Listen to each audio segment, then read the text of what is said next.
Greetings and peace to you all. My name is Umi. Thank you guys for joining me for another video. Thank you to everyone who has liked, shared, subscribed, booked a session, you've made donations. I really appreciate the support.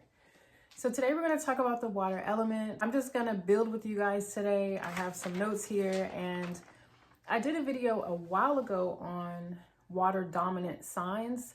So you can also gain some insight from that video about the water element, especially if you are water dominant, meaning your sun, moon, or rising is a water sign. So Cancer, Scorpio, Pisces. Also, if you have strong 4th, 8th, or 12th house placements, these are the water houses within the natal chart. If you connect with certain deities, for example, some people really resonate with Oshun or Yemaya or Mamiwata or mermaids, you may find this video useful. In the 7 processes of alchemy, the water element is connected to dissolution. It's also connected to distillation. So what I'm going to share in this video, what I'm going to share on this channel, it's so important that you yourself differentiate the impure from the pure. Sometimes what I'm sharing, or anybody for that matter that you may tune into, there's a measure of impurity, almost like tap water. It's drinkable, but there may be some things in there you just don't want. So anytime opinions and thoughts and prejudices or, fogginess finds its way in knowledge and truth and these types of information, then it can become half-truths. It can become deception. It can become confusing. I always say, take what you need and discard the rest, because at the end of the day, if you're in any way serious about inner work and alchemy and metaphysics and astrology and all of this stuff, you have to know how to distinguish the pure from the impure. The purpose of this is to help us to understand this element and how we have to be responsible for our contributions to the sustainability, as well as just managing our own emotional body and keeping ourselves balanced, keeping ourselves pure. I don't know what those things are floating around. We'll just go with it. So the water element, like the earth element, is feminine.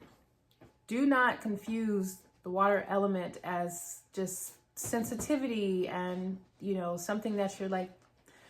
I say this because a lot of people, and not just men, even women, can have a fear about expressing their emotions, especially around other people, or just simply releasing emotions in the form of tears. It seems like something you want to hide or suppress for fear, for feeling embarrassment, for feeling ashamed or weak. And that is a misconception around human emotions, is that we feel we do have to hide our sensitivity a lot. Yes, we can be hypersensitive. We can also lack sensitivity, where we're quite rude and blunt and, we're aggressive and we don't care who we're hurting in the process. That's lacking sensitivity. Being hypersensitive, you take everything personal. You're not sure how to interact with people because for you, everything is such an emotional connection. You read so heavily into everything someone says or does as in a direct attack on your emotional body. So again, this is why it's important that we not only understand this element, but we can master this element. How do I use finesse with myself, loving attention and care and concern about my emotional well-being? And how do I exercise that same care and concern when I'm talking to others, loved ones, strangers, being sensitive and involved? So do not confuse sensitivity with weakness. It takes a hell of a lot of strength and boldness and courage to express yourself lovingly, openly, and allow raw emotions to be processed and dealt with, so that way you can move on. You're not stuck in still and stagnant, stinking waters. We want to have pure, free-flowing water in our bodies, in our domain, in order for us to express in life as such. So of course, I mentioned in the other video, just a little bit of background here with the water element. Again, it deals with sensitivity. It deals with reflection, quite literally our ability to see ourselves connected with the moon and the silver. This type of reflection is symbolic to inner work and inner reflection. How do I see myself? How do I understand and perceive myself within my reality? What's being shown back at me that I need to accept? That mirror that we also can witness within relationships. How do people trigger you? What's your emotional reaction, and how do you respond emotionally when it comes to certain situations and scenarios connected to memory? Water molecules hold memory. many water signs, Scorpio, Pisces, or Cancer, can have the tendency to hold on to experiences and memories and past trauma, and also the good stuff, always wanting to relive a good moment. You know, Cancer always wanting to have a happiness that can be a pursuit, and often when that happiness is not met, there's great dissatisfaction and disappointment because of a memory of when things were once that way. So we have to come to terms with the fact that life is beautifully tragic, and we're not always going to be able to recreate those blissful, happy moments. At least they're not going to be exactly as they were. And when we hold on to the past, for better or for worse, we're creating a lot of just unnecessary trauma and self-sabotaging tendencies. We're creating disappointment in our life. It's okay to have nostalgia, and it's okay to have, what is it called when you have reminiscing? It's okay to reminisce. It's okay to have certain thoughts. But when do you let things go? When do you let it go and stop trying to recreate or pursue that? That can also be the reason why there's a lot of addictive behavior connected with the emotional body, chasing that high, chasing those feelings, that sexual experience, shopping, you know, being able to buy things and get what you want, and that just chasing something that is emotionally stimulating. So you got to be mindful of how your emotional body plays a role in just your life at large, because it makes up so much of who we are. Think about it. The film and television industry and these big, huge companies hire people to do, you know, these psychoanalysis on human behavior to find out what colors trigger you to purchase that fat ass burger you shouldn't be eating. What scenes in the movies inspire people to, you know, pursue these fantasy love affairs. And there's certain triggers that the emotional body can be very susceptible to, because water you pour it into another vessel, it takes the form of that vessel. So when you're not aware of when your emotions are being toyed with and poured and tossed about and changed, then you are very much subject to the will of another. So that's what you really need to be afraid of. Those who have a bigger impact on your life through that type of stimuli. In its purest form, water is healing, it's purifying, it's refreshing, it rejuvenates us. It just does so much for us emotionally, physically, spiritually. Water is everything. So when you recognize you have your beginnings within the water element, not only should we honor it, but that should be what we return to when we need that nurture, when we need that healing, when we need that restoration. So oftentimes when it comes to how it is we're processing life, we overlook the simple things. We overlook the basics of things that can help return us to a state of balance, alignment, and well-being. So as I mentioned, the emotional body is the easiest to manipulate. And once we know that, not only do we want to be mindful of how we're being affected, but for some of you, you know that this is your skill. This is your thing. You have the ability to manipulate others because you're so in tune with your emotions. You're so in touch with your own psychology, connected again to the moon, to how it is that people respond and react to certain triggers and stimuli. And so you use that to your advantage. And we want to be mindful of this. We want to be mindful of how we're wielding our power when it comes to our connection with the water element. So again, the 4th house, the 8th house, the 12th house, the house of self-undoing, that's in between the physical and the non-physical. There's this sort of bridge there.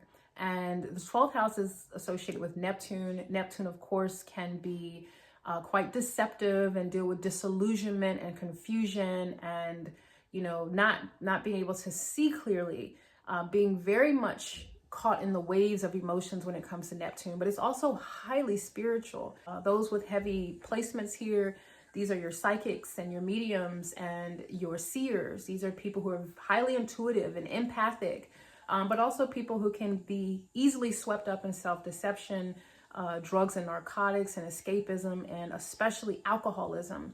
So there has to be a balance with the water dominant signs, or those of you who have heavy 4th, 8th, and 12th house placements, to make sure you're not being controlled by your sense of emotional longing. So when we're failing to get our emotional needs met through relationships, through work, through our spiritual practices, and we can find we want to escape our reality, like plunging yourself into water and just sinking to the depths. You just kind of want to escape it all. So this can obviously have somewhat of an eerie outcome. Again, 8th house connected to death, connected to transformation through sexual experiences, connected to the taboo, and it's often going to come out in ways that we least expect it. It's going to surface as all things eventually come to the surface. Things wash ashore from wreckage from years and years ago. It just takes the right storm to come about, and a beach can be covered with random items from something way across the ocean or from the depths of the ocean, which is quite fascinating. But moving along, 7 ways you can connect to the water element: washing and or spiritual baths. This is a cleansing ritual by which you can add oils, you can work with herbs, like you can infuse herbs in your water, perhaps sitting it out in the sun and using that water either to drink, if the water is, good water for that. If you're cleaning your floors in your home or just cleaning around your home, you might want to use specific oils and herbs infused in water for that particular ritual, because herbs bear their own scent, their own purpose, cleansing purpose. So some people may like cinnamon or clove as a means to get rid of negative energy, to just reawaken their space. So get into it. Find out what it is about spiritual baths and these particular rituals for cleansing your home, because these are traditional and they're often ancient in use. Before there was Pine Sol and all of this cleaning stuff on the market and plastic bottles, people had to come up with their own concoctions in order to clean. And the same applies for the body. So for example, even before I did this video, my hair's still a little damp. I like to collect rainwater. And this particular water, it's exposed to sunlight now, but before the video, I had it stored in my closet. This is Lunar storm water. I had a quartz crystal out there, and my neighbor saw me creeping around at 3 a.m. collecting water, but whatever. It was collected on February 18th during the waxing moon in Taurus. So I write that up there, the time, and then how I was feeling. It was a thunderstorm. So it wasn't just regular rainwater, it was an actual storm. So in my mind, the water is highly charged. And so I rinse my locks with it. And I do this while I'm in the shower. So it's cold water. So I get that like, that shock of coldness, and I love it. So I do things like this. You don't have to, you don't even have to go through the trouble of labeling it. You might just want to collect some rainwater and use it in to cleanse your floors or to wipe things down in your home. But I have up here empowerment, change, hope, courage, perseverance. That's how I was feeling during the thunderstorm. I felt charged up. So based on how I was feeling during the storm, that's what I associate this water with. Again, it's my thing. You can do what works for you. I also have rose water. Valentine's Day just passed. For those of you who got roses, you can make your own rose water instead of just letting them wither and die and throwing them away. You can do the same thing. I pour a little bit in my hair. I might pour a little bit in a yoni steam. Yes, ladies, get with it. If you've not started your yoni steams, you need that in your life. So you can add things like this. This is, again, working with the water element. Washing and bathing, aside from just your regular ritual of bathing in the shower with whatever chemical soap you use, perfume soap you use, you can do something that for you feels specific, like working again with particular handcrafted soap. Maybe you want to actually take a bath instead of just a shower. Maybe you want to play certain music or burn incense while you're doing your cleansing ritual, and actually envision, actually have intentions when you're cleansing and speaking as you're cleansing, speaking to yourself and as you're doing your ritual of releasing and detoxing.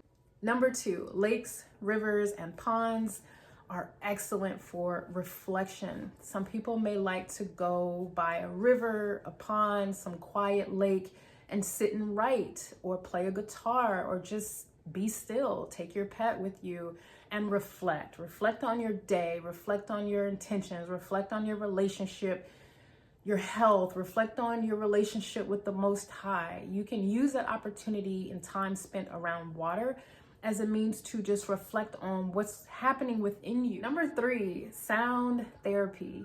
This is excellent because Sound therapy, you can experience this by, if you've ever gone near a fountain, maybe there's a fountain in your community, or at a restaurant or popular area that may have a beautiful fountain, waterfalls. Here where I'm at in Mississippi, there's a few small falls, natural springs and things like that where the sound is so amazing. So it's similar to lakes, ponds, and rivers as far as reflection, but sound therapy is unique in what it does vibrationally for the body and how it heals us and calms us and relieves us of stress and tension. So if you've done a session with me, I probably said it. I encourage everyone to get a fountain in their home. Nothing expensive. They may even have some that are more mechanical, non-electronic. So something that is like, it operates on its own, maybe with some design structure where you don't need to plug it in if you're someone who doesn't want to have extra electricity. But if you don't have access to something like that, get a small, inexpensive fountain in your room or in the space where you spend most of your time. And it again helps the environment. It helps the feng shui. It's just such good vibes to listen to the sound of water. If you don't have any of that, you can't afford to get not another damn thing in your house, fine. Go to YouTube. It's free. Type in healing water sounds. Listen to the sound of rain. Listen to the sound of waterfalls, trickling water, and just see what it does for you. Number 4, swimming. Submerging yourself in water is so powerful. I know a lot of people cannot swim. Like, no, Umi, I don't play those games. I just get my toes wet and then I sit on the beach. Listen, you can go 2 to 3 feet out in the water. I don't particularly care for pools in terms of, healing and working with the water element because of the chlorine and people spitting and peeing and stuff. Is just not my thing. So if I'm gonna go somewhere, I would prefer to go to a natural source of water, preferably where the water is flowing, because often still and stagnant waters can house bacteria and other things. So if you can go somewhere where the water is flowing, a stream, or there's living things you see in the water, that's a plus. If you don't see nothing living in the water and it smells a little questionable, you don't need to be there. Go somewhere where there's living, thriving wildlife and you can submerge yourself. This is connected to dissolution, where there's a transformation of a substance by immersing it into a liquid. Many of you maybe have gotten baptized. This is a complete rebirth, like coming out of the womb once again. So by submerging yourself, I'm not saying you have to baptize yourself spiritually in that sense, but submerging yourself is a healing. You can set your intention, say a prayer, and completely allow yourself to not only submerge in the water, but to remain there for a few seconds, however long is comfortable for you before you come up and take that breath, and just know what it's doing for you based on your intention, whether it's a purification that you're doing, a letting go that you're doing, a renewal that you're seeking. You can have these moments. They don't have to be extravagant ceremonies. It could just be a personal endeavor that when you have an opportunity to get in touch with some water, you do that for yourself. That's self-care. That's self-love. That's what that looks like. Number 5, drinking water. This is so obvious that we often take it for granted. We overlook the power of just drinking pure, refreshing, clean water. This is what I will say about the water element that can maybe improve if you're someone who's like, I'm good, I drink enough water, I drink water all day. Boom. If you're buying water from the store in plastic, I would suggest you transfer your water into a vessel, whether it's glass, copper, or some vessel where you can allow it to sit for about 24 hours before you drink it. Because water from the store, obviously people have been walking past it all day and it got some dust on it and you don't know where that water's been in that plastic container. So if possible, you can recharge that water by pouring it into a vessel that will not only charge it based on the mineral itself or the metal itself, your intentions, speaking into the water, over the water, giving thanks for this water. We don't take it for granted. It's purifying my blood. It's healing my liver and kidneys. It's refreshing me. You're speaking that into the water. You can also charge it by placing certain crystals around it. If you're into crystals, you can work with quartz crystals. Doesn't have to be any type of magic stuff, glitter thing going on. You wouldn't want some water that's been sitting in somebody's dirty backseat of their car that's been on the floor. It just doesn't feel right. But if you have water that's been brewing and getting some good vibes in your space, and it's in a copper vessel and you've got crystals around it, something about it just feels right. It feels as if it's doing a lot for you, mind, body, and soul. Rainwater and infused water, I don't obviously encourage anyone to drink rainwater unless you know specifically where it has come from. It could be certain, toxins within the environment that you live in, especially if you're in a bigger city where there's a lot of heavy traffic. It's hard to say whether or not that rainwater is, going to be a byproduct of toxicity in your environment. But some people do filter their water, and they have a way to make sure their rainwater is safe to drink. Infused water is good as well. So for example, you can take just plain water that, is bottled water, purified water, distilled, or spring water, and then you can add herbs in there. You can add things like just lemon and orange, lemongrass, wheatgrass, all this kinds of stuff can be good. It's different than like an herbal tea, but actually just letting the herbs sit in the chilled water, the room temperature water, maybe set it on a ledge and let the sunlight beam in, and the water is infused. So it's not going to taste like anything super sweet and delectable, but it is going to have those nutrients in them. It is going to have the nutrients.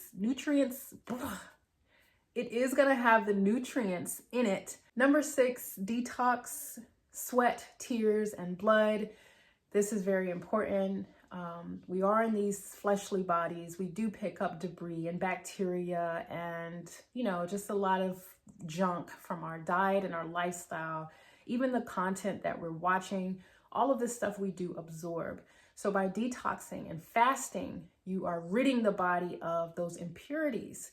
So crying, again, is very helpful. You may have to go through a particular ritual to help to initiate that within you, the okay to cry, to release, especially if you're someone who's very stern and you're always serious, or you're always the one who's strong for everyone else.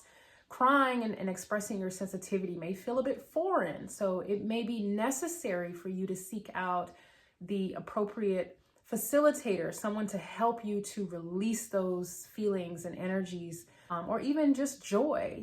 Finding it hard to smile and be joyous and express tears of joy may be difficult for you. So just food for thought.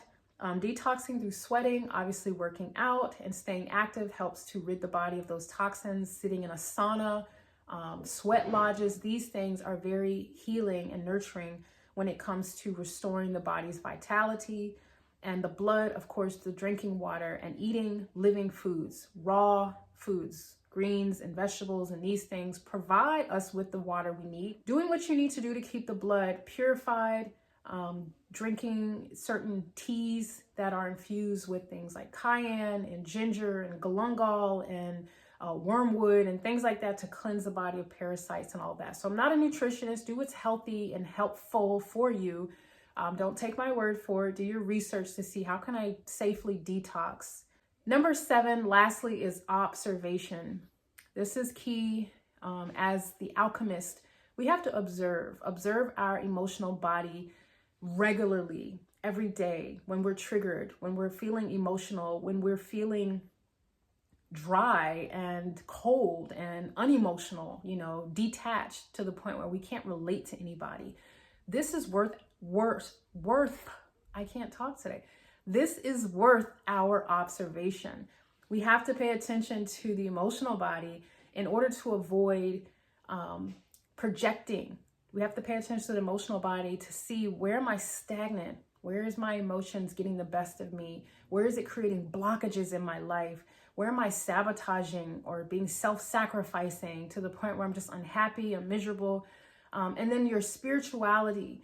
How are you feeling spiritually? Do you have something in place for you in your life that helps you to feel balanced and aligned and safe and a part of this collective journey, of human souls, that we're not just here on the planet alone. We do share an entire planet with others. So by understanding our emotional body, we can see how it is we're contributing to the collective emotional residue. what part do I play in helping to cleanse and purge that? So never feel that you're ineffective and you're useless or worthless, because those emotions, they spread, and people can feel that same aloneness. Someone somewhere on the planet can feel what you feel at any given moment, because we share a space, we share a planet, we share a vibration. I really hope that you guys found this information useful. If you are interested in scheduling a personal session with me, you want to build on some things, express yourself, by all means, that information is in the description.